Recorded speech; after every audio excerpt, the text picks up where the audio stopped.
Nous allons revenir un peu sur la situation du bloc. Effectivement, ça faisait 2 semaines que le bloc opératoire du centre hospitalier régional de Ziguinchor était fermé.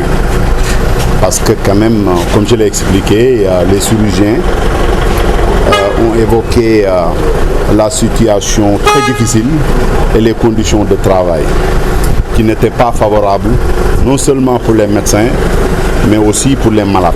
Et par la suite que nous avons fait une réunion et ils nous ont demandé de changer tout ce matériel-là, qui est resté pendant presque 10 ans sans être remplacé. C'est par la suite que nous avons saisi le ministère de la Santé, qui aujourd'hui a répondu favorablement à notre requête.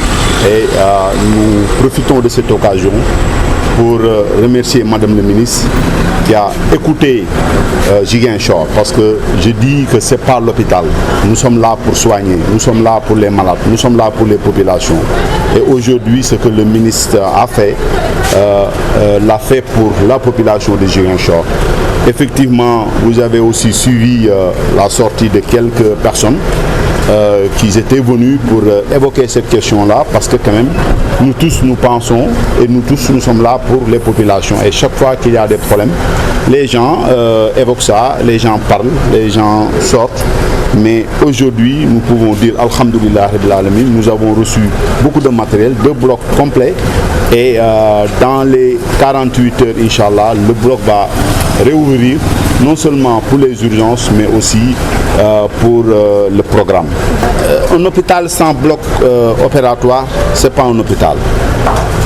On ne peut pas gérer un hôpital, on ne peut pas travailler dans un hôpital sans bloc opératoire.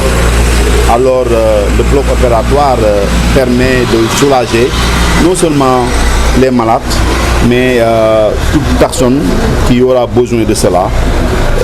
En réalité, un hôpital sans bloc opératoire, ce n'est pas un hôpital. Donc ça va permettre de soulager les malades qui en auront besoin.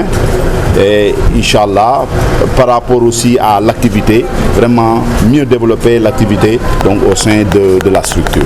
La valeur du matériel que nous a octroyé aujourd'hui le ministre de la Santé s'élève à 129 millions. Donc 129 millions n'étaient pas dans les possibilités de l'hôpital pour pouvoir gérer cela. Donc aujourd'hui, nous remercions très sincèrement Madame le ministre de la Santé d'avoir écouté et d'avoir solutionné le problème de tout l'hôpital, mais aussi de toute la population de Ziguinchor.